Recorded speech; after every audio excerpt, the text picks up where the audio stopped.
Mimi ni muhanga, nilishawahi kupata msiba wa babangu mkubwa kwa kukosa damu. Kwa hiyo hilo ni moja ambayo inanisukuma pia leo kujitolea damu. Lakini pia tunasikia vifo vingi sana vinatokea, na hao wanaofariki wengi na mashabiki zetu na watu ambao wanashabikia wanapenda muziki wetu.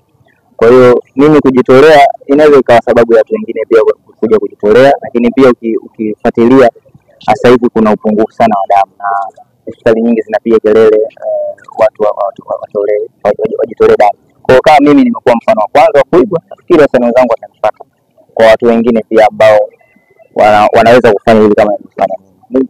Vitu vidogo tu, nimeleta vitu vidogo, lakini pia nimepata ushirikiano mkubwa wa waandishi wa habari na watu wote. Kwa hiyo mimi nashukuru. Vitu gani ambavyo umeleta?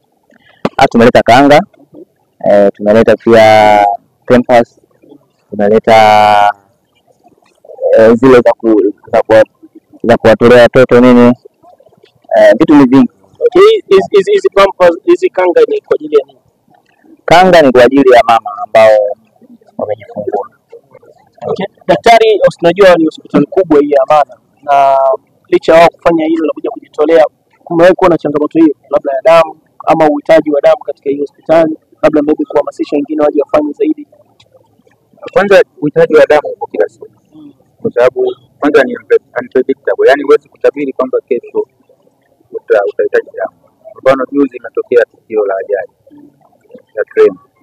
Kama tusingekuwa na damu inamaanisha tungepoteza ndugu zetu. Kwa hiyo damu inatakiwa iwepo, iwe standby muda wote. Kwa hiyo uhitaji upo na hautoisha. Kwa sababu tunaugua. Na tunapougua tunahitaji kwa msaada. Kwa hiyo mimi nawashukuru sana, lakini uhitaji upo.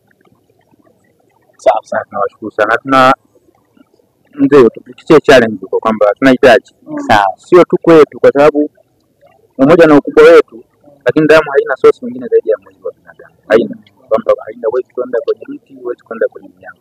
Source pekee iliyobaki ni ya mtu ambaye mwenyewe.